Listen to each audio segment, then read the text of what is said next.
चलिए तो आज क्लास स्टार्ट करते हैं। तो हम पढ़ रहे थे parallel combination.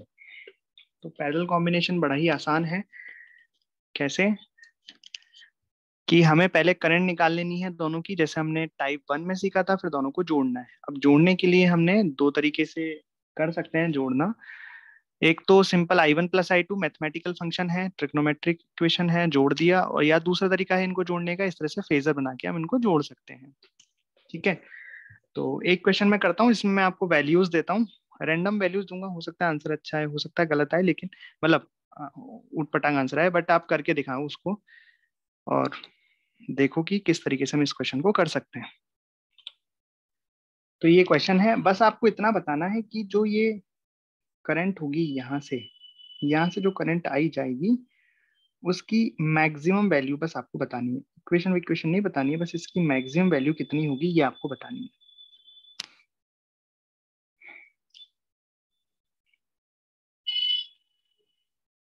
Maximum value I0 जो इस ब्रांच में से करंट जाएगी वो बतानी है। तो इसके लिए आपको पहले I1 निकालनी होगी, फिर आपको I2 निकालनी होगी, फिर दोनों को जोड़ना होगा, नई इक्वेशन आएगी। उस इक्वेशन में जो आप साइन के आगे देखोगे वो I0 की वैल्यू होगी। तो कैसे करें बताओ। तो सबसे पहले हम I1 लिखें। तो ये I1 लिखना टाइप 1 का क्वेश्चन है। कैसे कि हम इसको ऐसे सपोज करेंगे कि ये वाला सर्किट है, केवल एक एसी सोर्स है जो इस तरीके से आर से लगा हुआ है, और एसी सोर्स की इक्वेशन दे रखी है, रेजिस्टेंस लगा हुआ है केवल उसमें। तो हम इसमें I1 निकाल सकते हैं। तो अगर हम यहाँ पे फेजर बनाते, मतलब उनको जोड़ते हैं, मॉड जेड निकालते हैं सर्किट के लिए, तो केवल रेजिस्टेंस है, केवल आगे की साइड आएगा, आर ही इसका मॉड जेड हो जाएगा और फाई इसका 0 हो जाएगा। मतलब जो I1 की इक्वेशन है वो हमें मिलेगी 100 अपॉन मॉड जेड, यानी कि 10 साइन ओमेगा टी माइनस 0। इस तरीके से ये आ गई आपकी I1। ठीक है। I2 कैसे निकालेंगे।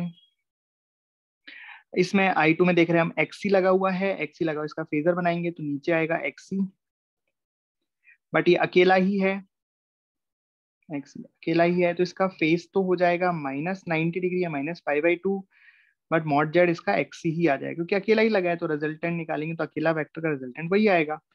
तो मतलब यहाँ हम लिख देंगे 100 divided by 10 sign omega T. अब ध्यान से देखें, XC है तो मैंने आपको बताया इसका फेजर कितना आएगा, -π/2। अब -π/2 यहाँ है तो ऊपर जाके कितना हो जाएगा, ये माइनस ऑफ -π/2 यानी कि +π/2। और ये हम जानते भी हैं कि अगर कैपेसिटर लगा होता है तो करंट लीड करती है, और अकेला कैपेसिटर लगा है तो π/2 से लीड करती है। तो I2 इतना आ जाएगा। तो मैं I1 मिल गया और I2 मिल गया। I2 की इक्वेशन में सजा के लिखना, थोड़ा दिया गया 10 साइन ओमेगा टी प्लस π/2। अब हमें I निकालना है, मतलब इन दोनों को जोड़ के जो नई जो नेट करंट होगा जो इस ब्रांच में से जा रहा है वो कितना होगा। तो हमें दोनों को जोड़ना रहेगा इसमें, तो हम जोड़ देंगे। तो I बराबर आ जाएगा I1 प्लस I2। तो ये तो बड़ी अच्छी सी इक्वेशन दिख रही है, कोई ज्यादा इसमें तो टफ काम है नहीं। तो इसको बिना फेजर के बनाए डायरेक्ट भी जोड़ सकते हैं। ये कितना दे रखा है, 10 साइन ओमेगा टी, और यहाँ 10 कॉस ओमेगा टी लिखा हुआ है एक तरीके से। तो मतलब ये हो गया, 10 को कॉमन निकाल लेंगे तो sign omega T plus cos omega T, आसानी से जुड़ जाएगा, राइट। लेकिन एक बार फेजर की प्रैक्टिस हो जाएगी तो फेजर से बना देता हूँ।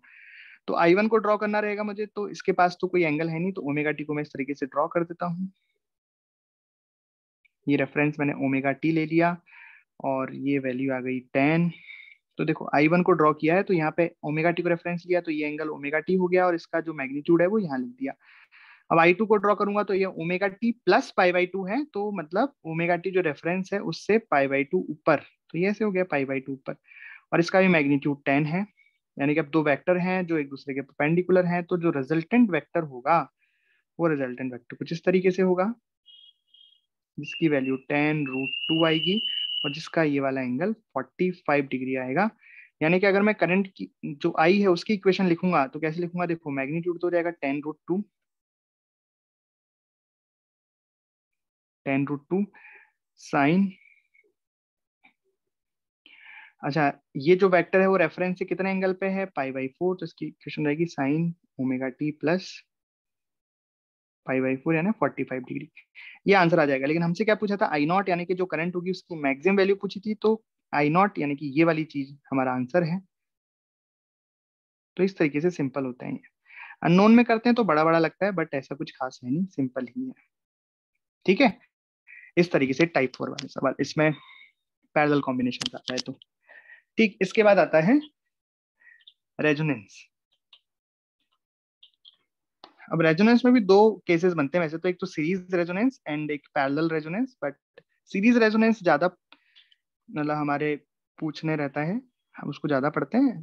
पैरेलल भी बता दूंगा मैं आपको, कोई दिक्कत नहीं है उसमें।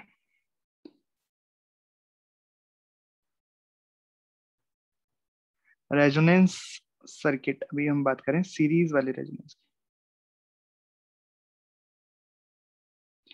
LCR सीरीज में है ना।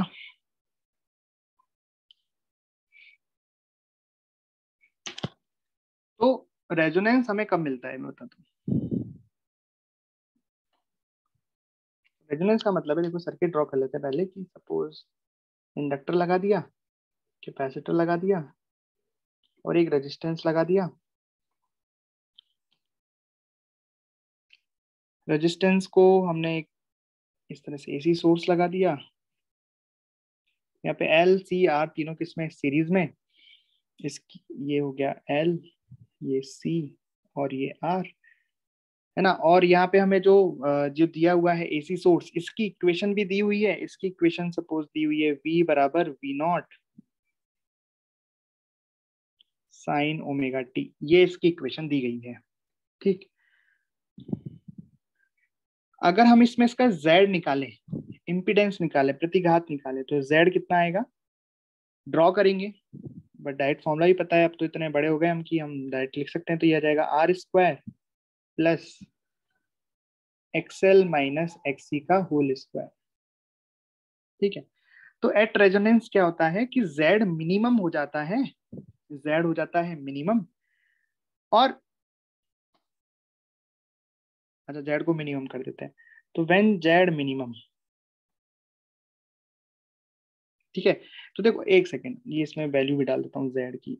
तो अंडर रूट ऑफ R², ये तो कांस्टेंट टर्म है ना, ये तो किसी पे डिपेंड नहीं कर रहा। लेकिन जो XL है, ये होता है omega into L minus XC, ये होता है 1/ओमेगा C। मतलब ये फ्रीक्वेंसी पर डिपेंड कर रहे हैं, एंगुलर फ्रीक्वेंसी पर डिपेंड कर रहे हैं, ओमेगा ओमेगा। तो ये एंगुलर फ्रीक्वेंसी होती है सोर्स की फ्रीक्वेंसी। मतलब अगर हम इस सोर्स की फ्रीक्वेंसी को चेंज करें तो ये टर्म बदलेंगी। ठीक है, तो एक ऐसी फ्रीक्वेंसी, एक पर्टिकुलर ऐसी फ्रीक्वेंसी, देखना ध्यान से, एक पर्टिकुलर ऐसी फ्रीक्वेंसी जब व्हेन, एक ऐसी फ्रीक्वेंसी जब XL बराबर XC हो जाए, एक ऐसी फ्रीक्वेंसी जब XL बराबर XC हो जाए, मतलब ओमेगा इंटू एल बराबर हो जाए 1/ओमेगा C, ये दोनों बराबर हो जाए, उस पर्टिकुलर फ्रीक्वेंसी को हम ओमेगा नॉट से डिनोट कर देते हैं। ठीक है, ये हो गई एंगुलर फ्रीक्वेंसी उस वक्त। तो आपस में रिलेटेड है ना, कि 2πf इज इक्वल टू होता है ओमेगा, है ना। तो एक ऐसी एंगुलर फ्रीक्वेंसी जब ये ओमेगा एल ओमेगा सी के बराबर हो जाए, उस वक्त ये जेड कैसा हो जाएगा, ये जेड हो जाएगा मिनिमम। ये जेड आ जाएगा मिनिमम, कितना आ जाएगा, आर के बराबर। जेड आर के बराबर आ जाएगा, मतलब अगर मैं फेजर बनाऊं इस केस में, तो ये ऐसे आर, ऐसे एक्सएल, ये एक्सी। सर्किट में तीनों चीजें हैं, बट एक्सएल बराबर एक्सी है, तो रिजल्टेंट इसका केवल ये आ जाएगा आर।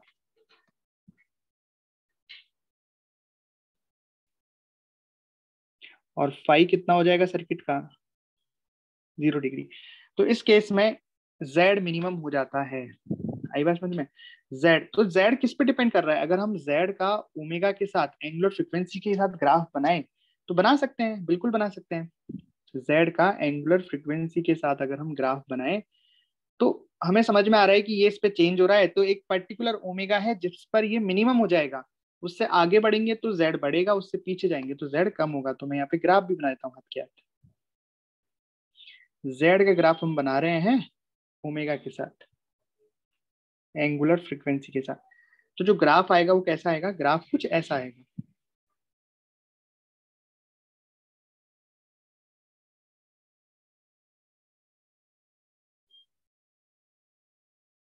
ठीक है, तो एक पर्टिकुलर फ्रीक्वेंसी पे ये मिनिमम हो रहा है, वो फ्रीक्वेंसी कौन सी है, वो एंगुलर फ्रीक्वेंसी कौन सी है, जब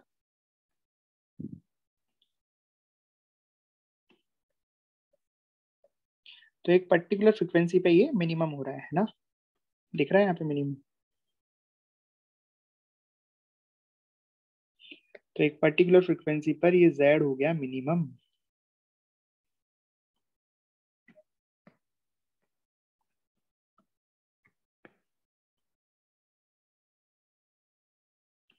यहाँ पे ये omega angular frequency omega naught, ये कौन सी ओमेगा नॉट है, इसको बोलते हैं रेजोनेंस एंगुलर फ्रीक्वेंसी। इसके करस्पॉन्डिंग जो फ्रीक्वेंसी होगी, मतलब इसके करस्पॉन्डिंग जो फ्रीक्वेंसी होगी एफ आर, वो आ जाएगी ओमेगा नॉट अपॉन 2 पाई। तो ये जो एफ आर है इसको बोल रहे हैं हम रेजोनेंस फ्रीक्वेंसी।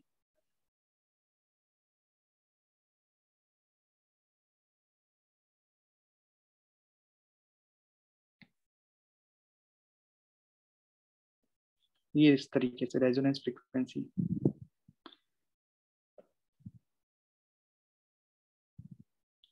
ठीक है, अब इसको निकाल लेते हैं, इसकी वैल्यू को कितना आएगा, ये ओमेगा नॉट की वैल्यू कितनी आएगी, रेजोनेंस फ्रीक्वेंसी कितनी आएगी, तो ये सारी चीजें यही कैलकुलेट कर लेते हैं साइड में। तो देखो यहां से लाएंगे, ये क्या लिखा है हमने, एक्सएल बराबर एक्सी, मतलब ये कब मिलेगा, जब एक्सएल बराबर एक्सी होगा। तो हमने लिखा एक्सएल बराबर एक्स सी, तो ये जाएगा ओमेगा नॉट एल बराबर 1/ओमेगा नॉट सी। तो उधर गया इधर गया, तो ये आ गया ओमेगा नॉट का square upon is equal to 1/एल सी। तो मैं इसको लिख सकता हूँ 1/ओमेगा नॉट बराबर 1/√एल सी। यहाँ एल का मतलब है इंडक्टेंस, जो इंडक्टर का इंडक्टेंस है, और सी का मतलब है कैपेसिटर का कैपेसिटेंस। तो 1/√एल सी। और यहीं से अगर मैं फ्रीक्वेंसी रेजोनेंस फ्रीक्वेंसी निकालना चाहूँ तो क्या लिख सकता हूँ, ओमेगा नॉट अपॉन 2 पाई। तो ये ओमेगा नॉट में डिवाइडेड बाई 2 पाई कर दूंगा, तो आ जाएगा 1/2 pi under root L C. तो ये बड़ी इंपॉर्टेंट चीजें हैं। ये एक तो एंगुलर फ्रीक्वेंसी कितनी आएगी, और एक ये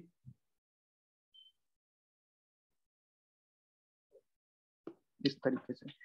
तो ये रेजोनेंट फ्रीक्वेंसी की वैल्यू मिल गई हमें 2 pi 1/2 pi under root L C, और एंगुलर फ्रीक्वेंसी मिल गई 1/√एल सी, इस तरीके से। अच्छा, वापस आ जाते हैं यहाँ पे। तो ये क्या है, रेजोनेंस कब आता है, जब एक्सएल बराबर एक्सी हो जाए, उस केस में जेड मिनिमम हो जाता है। तो जेड मिनिमम हो जाता है, लेकिन जो करंट है, तो ये तो हो गया जेड का काम, कि इम्पिडेंस के लिए सारी बातें, कि इम्पिडेंस तो हो जाता है मिनिमम। लेकिन अब बात कर लेते हैं कि उस वक्त करंट को क्या हो जाएगा। देखो, करंट हम जनरली क्या लिख सकते हैं कि V naught is equal to I naught into Z. मतलब मैं करंट लिख सकता हूँ आई नॉट बराबर वी नॉट अपॉन जेड। अब वी नॉट तो फिक्स टर्म है, मैक्सिमम पीक वैल्यू, पर जो जेड है वो वेरिएबल है, ओमेगा पे डिपेंड कर रहा है ना।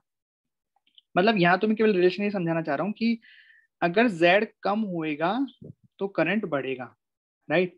मतलब जैसे हमने जेड का और ओमेगा का ग्राफ बनाया है, वैसे ही हम करंट का और एंगुलर फ्रीक्वेंसी का ग्राफ बना सकते हैं, लेकिन वो ग्राफ जस्ट उल्टा हो जाएगा,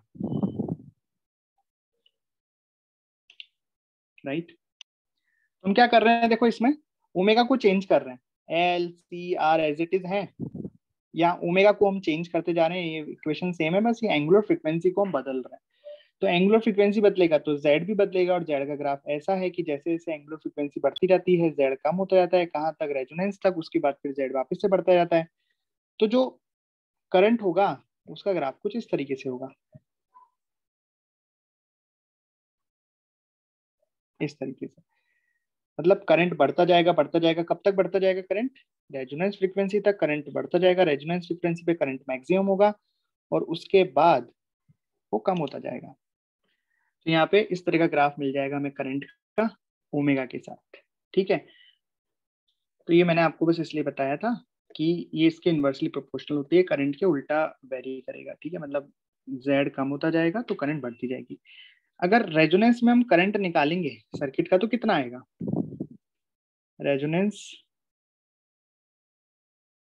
रेजोनेंस सर्किट में अगर हम करंट निकालते हैं as a function of time तो कितना आएगा? वी नॉट अपॉन जेड करेंगे तो वी नॉट है V naught sine omega t, ये ओमेगा रेजोनेंस वाली करंट, रेजोनेंस वाली एंगुलर फ्रीक्वेंसी डिवाइडेड बाय, यहाँ पे एक्सएल बराबर एक्ससी हो जाएंगे तो यहाँ जेड केवल आर बचेगा, राइट। मतलब रेजिस्टेंस जैसे छोटा करते जाएंगे, रेजिस्टेंस जैसे जैसे छोटा होता जाएगा करंट की वैल्यू बढ़ती जाएगी। और इसमें मैक्सिमम करंट अगर मैं लिखूंगा आई मैक्स का मतलब, आई मैक्स का मतलब है V naught upon R, right.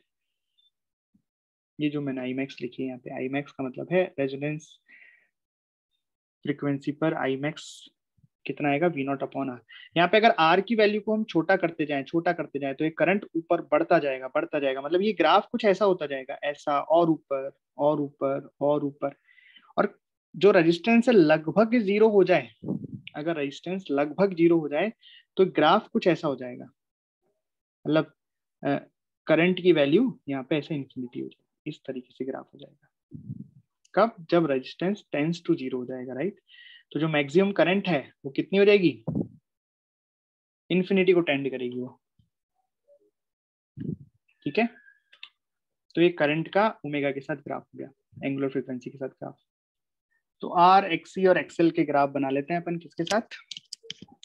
Frequency के साथ या ओमेगा के साथ।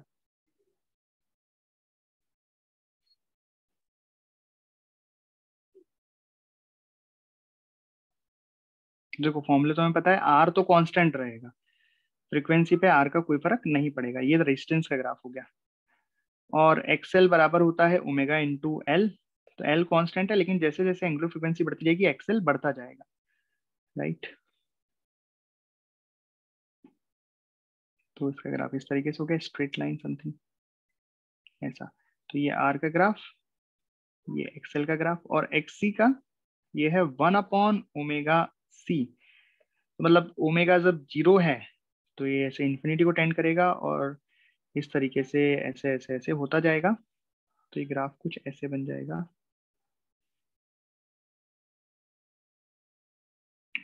इसको थोड़ा सा,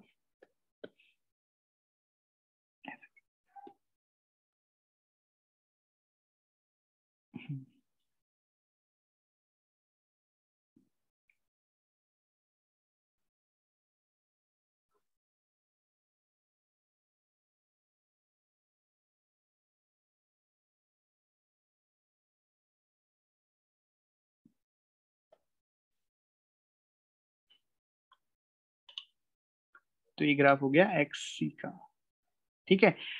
जहां पे ये एक्सएल और एक्ससी बराबर हो गए, आर तो कांस्टेंट ही है ना, ओमेगा के साथ कोई चेंज नहीं कर रहा, लेकिन जहां पे एक्ससी और एक्सएल बराबर हो गए वो ये पॉइंट है,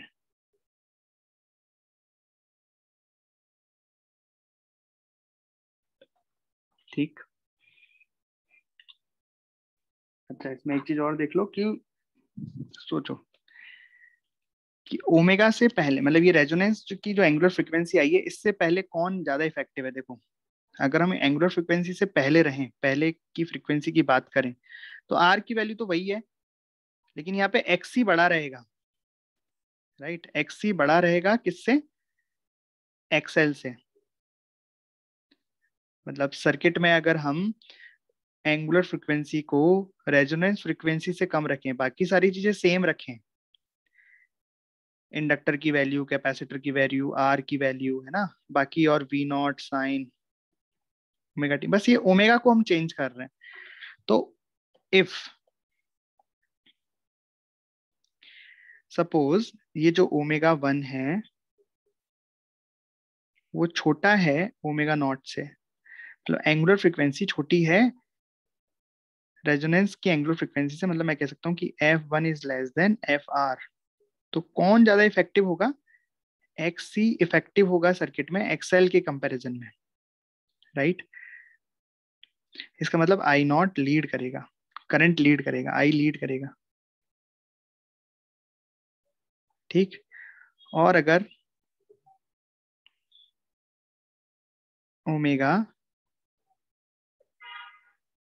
बड़ा होगा, एंगुलर फ्रीक्वेंसी अगर ज्यादा है ओमेगा नॉट से, मतलब फ्रीक्वेंसी बड़ी है रेजोनेंस फ्रीक्वेंसी से, तो देखो ज्यादा पे गए हम, यहाँ पे ऐसे मैंने लाइन खींची, तो कौन ज्यादा इफेक्टिव बताओ, यहाँ पे इसकी वैल्यू बड़ी है, एक्सएल की वैल्यू, एक्सी की वैल्यू छोटी हो गई, तो यहाँ पे एक्स एल बड़ा होगा एक्सी से, तो यहाँ पे करंट आई है वो लैग करेगा। ठीक है, तो ध्यान रखना कि रेजोनेंस फ्रीक्वेंसी से पहले एक्सी बड़ा होगा, रेजोनेंस फ्रीक्वेंसी के बाद एक्सएल बड़ा होगा। ठीक है, तो ये सारी बातें हो गई अपनी किसके से रिलेटेड, रेजोनेंस में एलसीआर सर्किट से रिलेटेड, बस ये सारी बातें हैं, है ना, इससे ज्यादा बातें नहीं है। अब इसमें एक टर्म आती है क्वालिटी फैक्टर, एक टॉपिक है quality factor.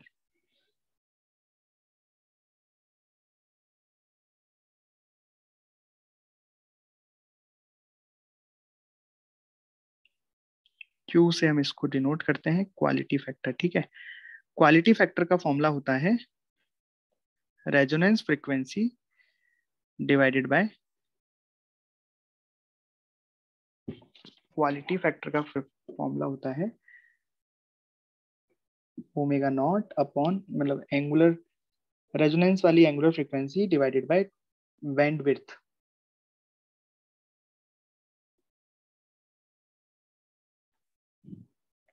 Omega naught divided by bandwidth. अब ये बैंडविड्थ क्या है समझना, देखो इसका एक ग्राफ हम रह गया, एक ग्राफ किस किस के, करंट के बीच में बना लिया, जेड के बीच में बना लिया, आर एक्सएल के बीच में बना लिया, एक ग्राफ और इसमें हम ऐड कर सकते हैं पावर के साथ ग्राफ, तो वो यहाँ बना देता हूँ पावर के साथ ग्राफ, सर्किट की पावर का ओमेगा के साथ ग्राफ।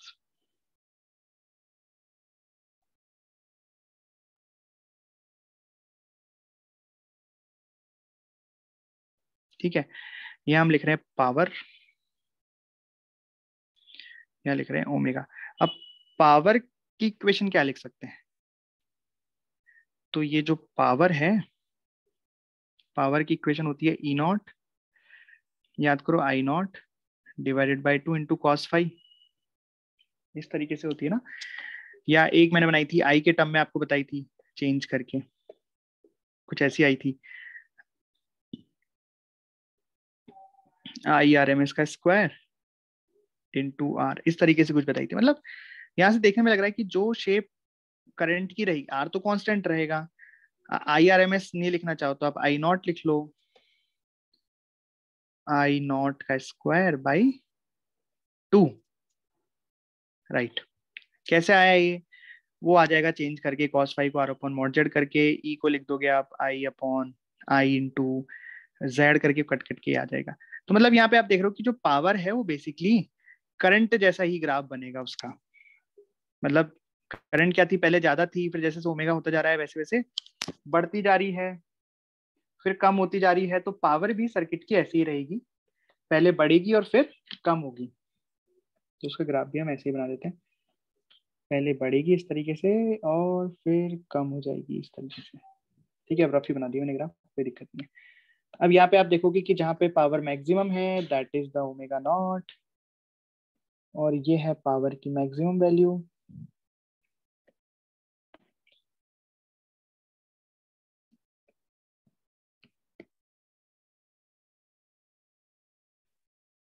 पावर की मैक्सिमम वैल्यू। ठीक है, ओमेगा नॉट के बारे में तो काफी बातें कर ली, अब बात करते हैं बैंड विड्थ के बारे में।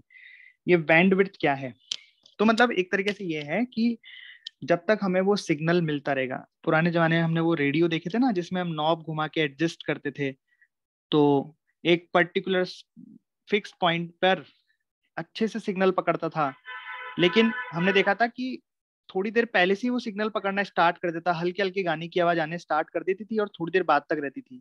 अभी के जो एफएम रेडियो, अभी के जो एफएम चलते हैं वो तो एक फिक्स्ड फ्रिक्वेंसी पे ही काम करते हैं, मतलब जैसे 98.3 है शायद, तो जब ये फ्रिक्वेंसी डलती है तभी आवाज आती है गाने की। अगर हम 98.2 भी रख दें या 98.4 भी रख दें, कोई साउंड नहीं आता, एक फिक्स फ्रिक्वेंसी। लेकिन पुराने जमाने के जो रेडियो होते थे वो पहले से स्टार्ट हो जाते थे और बाद तक रहते थे, है ना। ये क्वालिटी फैक्टर यही है कि बैंडविड्थ जितना कम होता जाएगा बैंडविड्थ जितना कम होता जाएगा क्वालिटी फैक्टर उतना बढ़ता जाएगा। तो अभी एफएम की क्वालिटी कितनी अच्छी आती है, क्योंकि उसमें जो बैंडविड्थ है, मतलब जहां से जहां तक वो सिग्नल पकड़ रहे हैं, वो बहुत छोटा है। ठीक है, तो बैंडविड्थ का मतलब है बेसिकली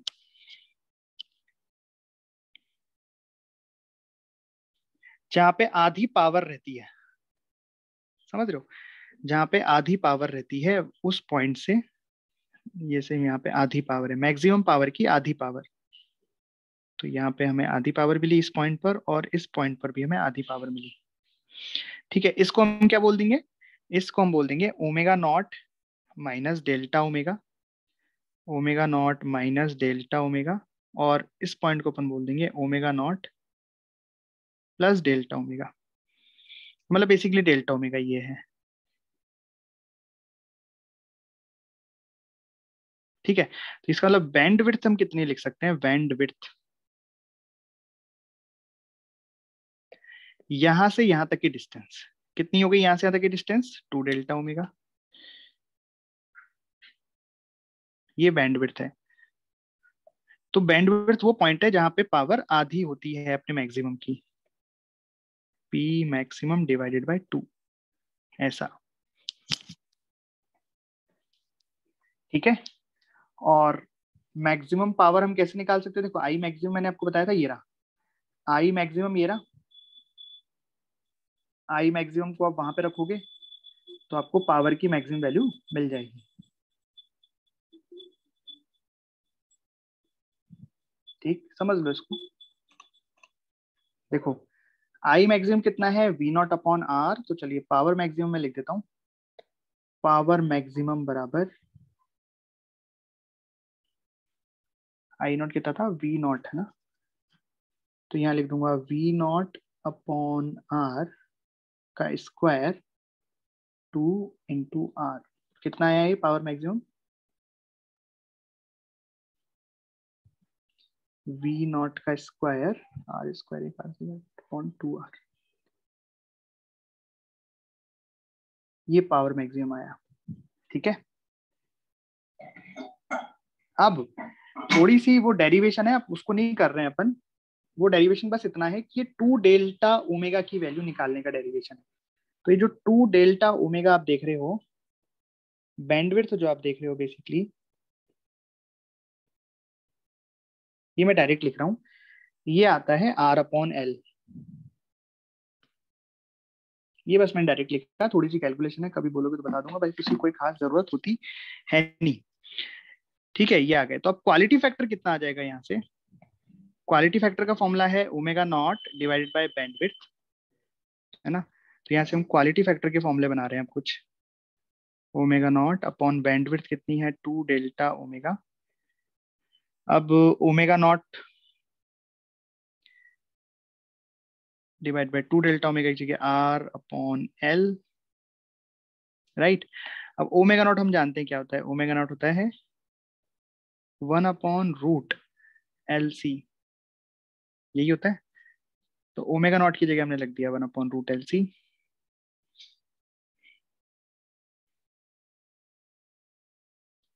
यहाँ पे एल और यहाँ पे आर है ही, ये कितना बन गया,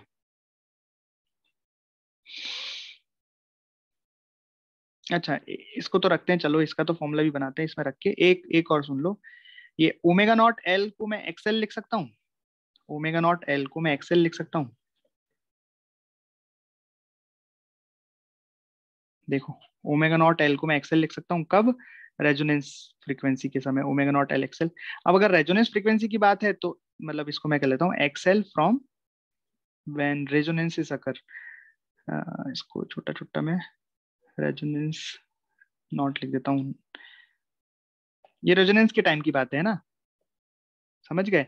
तो रेजोनेंस के टाइम में जो एक्सएल होता है वही एक्ससी भी होता है, तो मैं इसको एक्ससी अपॉन आर भी लिख सकता हूँ।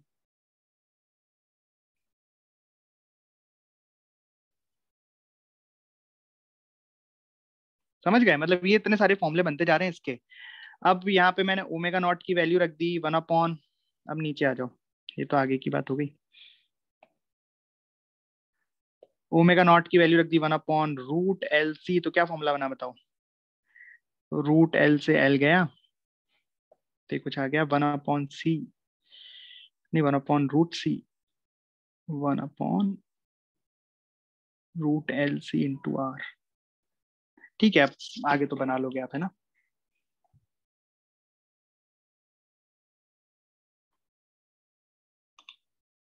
तो इस तरीके से इतना है इसी में, क्वालिटी फैक्टर के कुछ फॉर्मूले, इनको याद कर लो बस। अब आता है एलसी ऑसिलेशन। ये क्या है, जैसे नाम से समझ में आ रहा है इसमें कि कुछ तो ऑसिलेट करेगा एल और सी के बीच में, कुछ तो ऑसिलेट करेगा एल और सी के बीच में।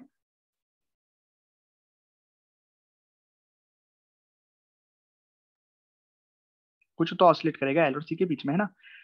ओके, तो क्या ऑसिलेट करेगा बताइए। एनर्जी ऑसिलेट करेगी, ये एल, ये सी। ठीक है, तो कोई रेजिस्टेंस नहीं है यहाँ पे, इसलिए एनर्जी का लॉस नहीं होगा। सारी एनर्जी एल से सी में जाएगी, सी से एल में आएगी, एल से सी से एल, एल से सी से एल, इस तरीके से मूव करेगी। तो सपोज इनिशियली हम मान लेते हैं टी बराबर 0 पर, ये टी बराबर 0 की कंडीशन है। अभी हम ऐसा भी बोल सकते हैं कि ये जो सर्किट है वो ओपन है, ओपन सर्किट है। इस कैपेसिटर के पास कुछ चार्ज है इनिशियली, इस प्लेट पर है क्यू नॉट चार्ज, इस पर होगा माइनस क्यू नॉट चार्ज। ठीक है, सर्किट ओपन है और इस पर चार्ज हमने क्यू नॉट दे दिया। मैंने क्यू नॉट इसलिए बोलिए क्योंकि इनिशियल चार्ज है, तो इनिशियल चार्ज को दिखाने के लिए क्यू नॉट। और ये हो गया माइनस क्यू नॉट चार्ज, वो तो प्लेट पर सेम एंड अपोजिट चार्ज रहता है। अब हमने क्या किया कि इस सर्किट को क्लोज कर दिया, हमने सर्किट को क्लोज कर दिया और इसको भगवान भरोसे छोड़ दिया। ठीक है, तो सर्किट क्लोज कर दिया, तो बताओ क्या होगा। अब जैसे ही सर्किट क्लोज होगा तो ये जो चार्ज है इसकी वजह से पोटेंशियल डिफरेंस है कुछ, क्यू नॉट अपॉन सी। अब कुछ पोटेंशियल डिफरेंस है तो इसके अक्रॉस वो पोटेंशियल डिफरेंस अप्लाई होगा। पोटेंशियल डिफरेंस अप्लाई होगा तो करंट बहना स्टार्ट करेगा, करंट बहना स्टार्ट करेगा तो बेसिक चीज में से चार्ज निकल रहा है, तो इसका चार्ज कम होता जाएगा। इसका चार्ज जैसे जैसे कम होता जाएगा, जो करंट है वो बढ़ता जाएगा, बढ़ता जाएगा। तो किसी टाइम टी पर, तो किसी टाइम टी पर हम बना लेते हैं अब डायग्राम।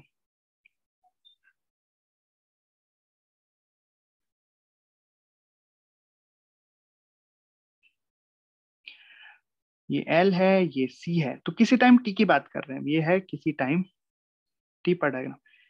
टी बराबर 0 पे तो क्या था, इस पर मैक्सिमम चार्ज था और करंट 0 थी। साफ साफ दिखाई दे रहा है, करंट 0 थी तो साफ साफ दिखाई दे रहा है ना, क्योंकि सर्किट ही खुला हुआ है ना। लेकिन किसी टाइम टी पर अब कैपेसिटर में चार्ज कम हो जाएगा, तो इसको बोल देते हैं कुछ हो जाएगा प्लस क्यू, ये हो जाएगा माइनस क्यू, मतलब क्यू नॉट से कम होके कुछ हो गया। और इस सर्किट में करंट भी आ जाएगी कुछ ना कुछ, ये करंट आ गई, आई किसी टाइम टी पर। लेकिन ऐसा होने रुकने वाला थोड़ी है, अभी चार्ज है तो और निकलता रहेगा, निकलता रहेगा, निकलता रहेगा, निकलता रहेगा। तो एक मोमेंट ऐसा आएगा जब ये पूरा चार्ज खाली हो जाएगा, उस केस में जो करंट होगी वो मैक्सिमम हो जाएगी। तो मतलब अब ये आएगा किसी टाइम T1 पर, ये कोई टाइम T1 है,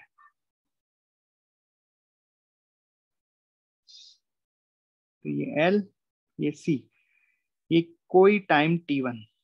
अब हम ऐसे टी बराबर 0 से स्टार्ट करके टी बराबर टी पे पहुंचे, फिर टी बराबर T1 पर। टी बराबर T1 पर क्या है कि अब कैपेसिटर में चार्ज हो चुका है 0 और इस सर्किट की करंट हो चुकी है मैक्सिमम। इसका मतलब क्या समझना कि पहले एनर्जी किसके पास थी, कैपेसिटर के पास थी। अब सारी की सारी एनर्जी किसके पास पहुंच चुकी है, सारी की सारी एनर्जी पहुंच चुकी है इंडक्टर के पास। अरे ये तो पता है ना आपको कि कैपेसिटर की एनर्जी कैसे लिखते हैं और इंडक्टर की एनर्जी कैसे लिखते हैं, मैं बताता हूँ।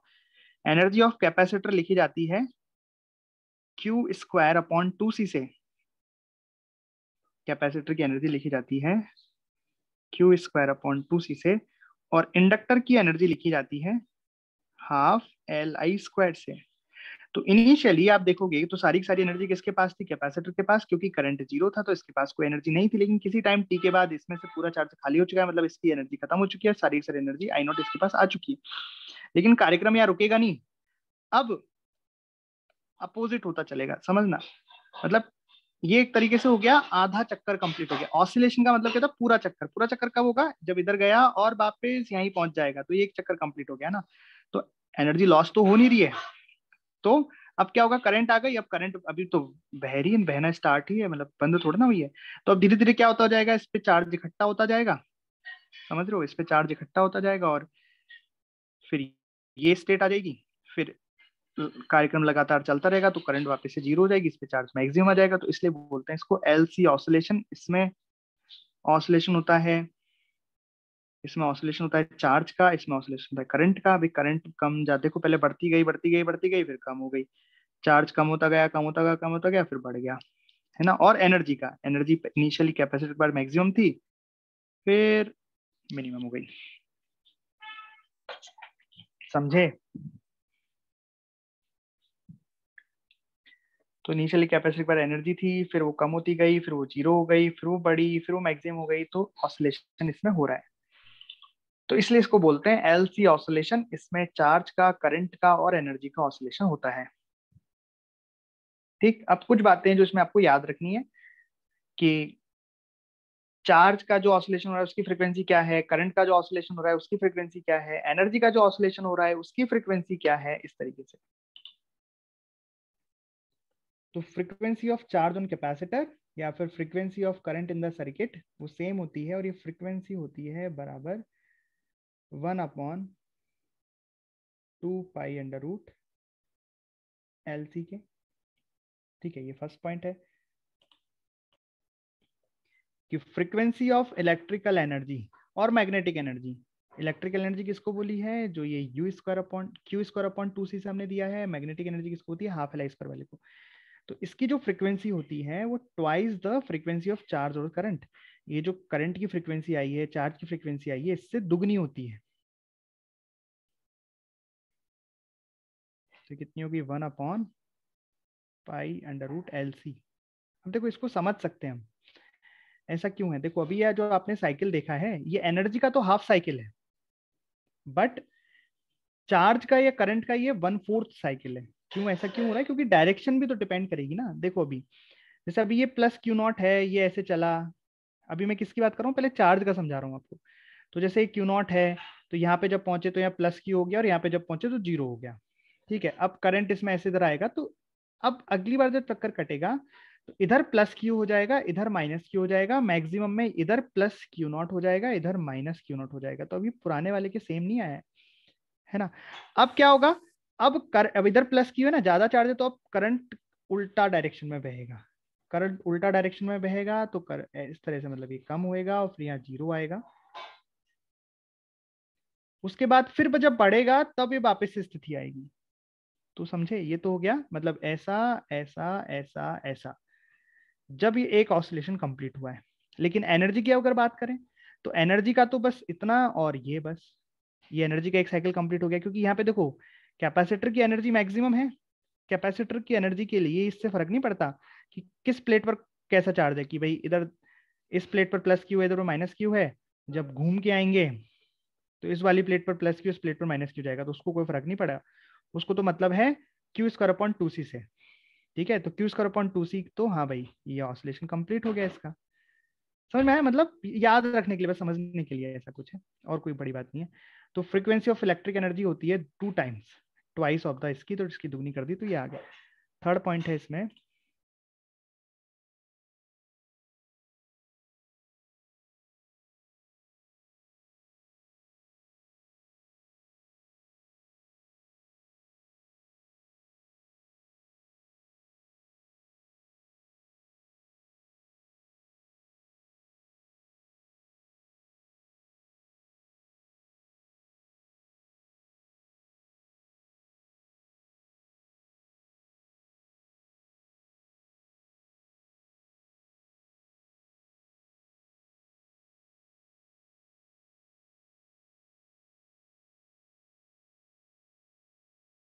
हाँ, किसी भी टाइम टी पर जो टोटल एनर्जी होगी सर्किट की वो कांस्टेंट होगी, वो इनिशियल एनर्जी के बराबर होगी। इस केस में हमने जो करा है उसमें इनिशियल एनर्जी कितनी है, Q0 का स्क्वायर/2C।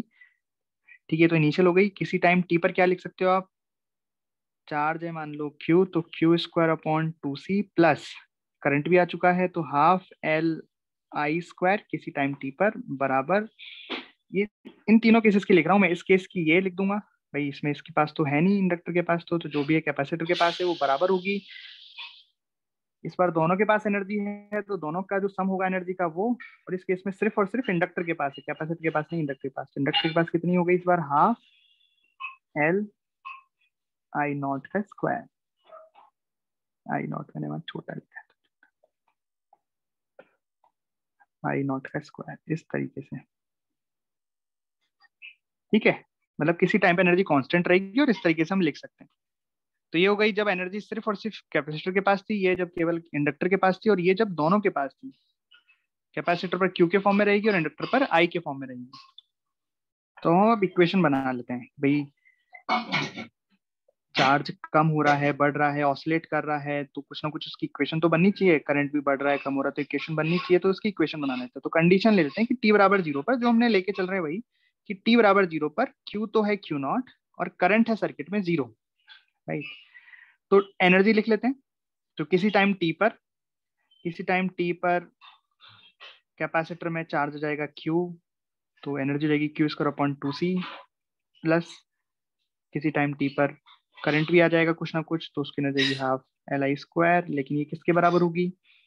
इनिशियल टोटल एनर्जी के बराबर। ये हो जाएगा क्यू नॉट का स्क्वायर अपॉन टू सी के। ठीक है, इसको हम डिफरेंशिएट कर देंगे टाइम के रिस्पेक्ट में। तो यहाँ पे क्यू वेरिएबल है, आई वेरिएबल है, टाइम के रिस्पेक्ट में डिफरेंशिएट करने पर, differentiate with respect to time, हमें इक्वेशन चाहिए ना इसलिए।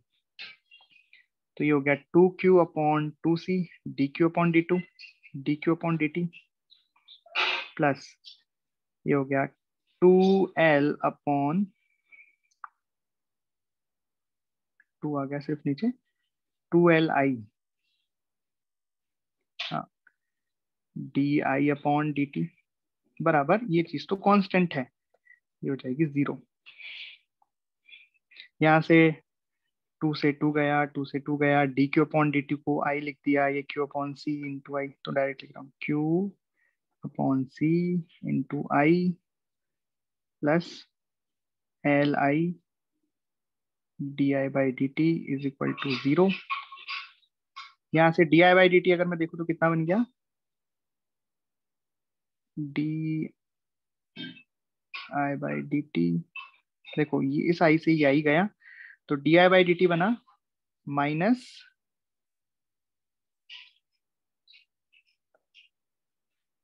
Minus Q divided by L C.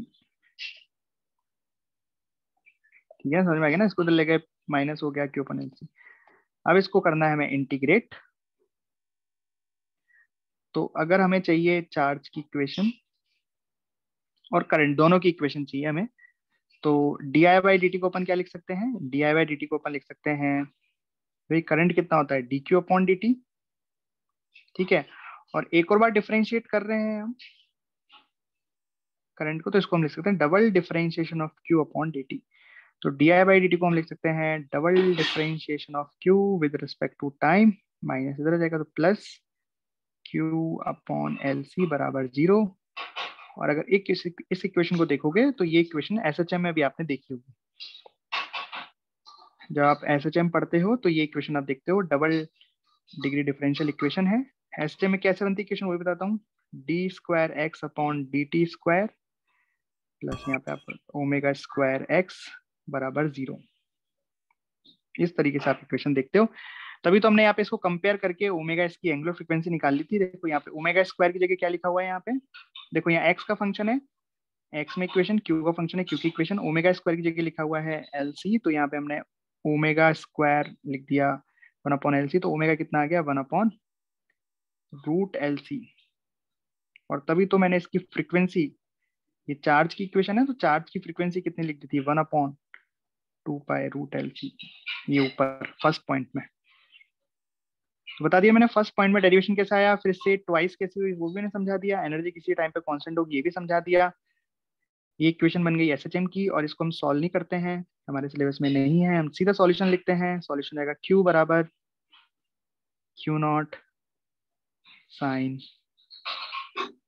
Omega T plus एक जनरल इनिशियल फेज फाई की वैल्यू हम निकाल सकते हैं इससे, जो हमने इनिशियल कंडीशन मानी है कि t बराबर 0 पर q है q0, i है 0। तो अगर मैं इसमें t बराबर 0 पर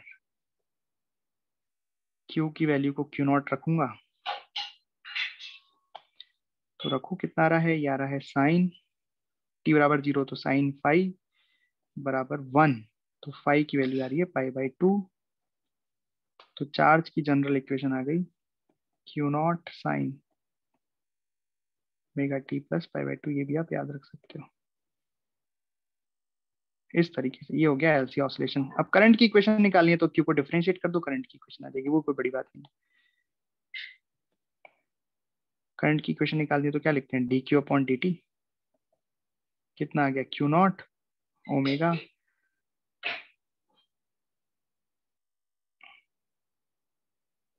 माइनस ऑफ साइन ओमेगा, कर लेना कोई नहीं है। इस तरीके से ये हो गया एलसी ऑसिलेशन।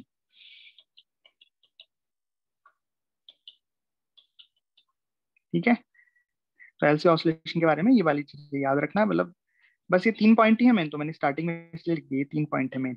ये आपको चीज याद रखनी, इससे सारे क्वेश्चन हो जाते हैं। 3 पॉइंटों से एलसी ऑसिलेशन का कोई भी क्वेश्चन आपसे नहीं छूटेगा।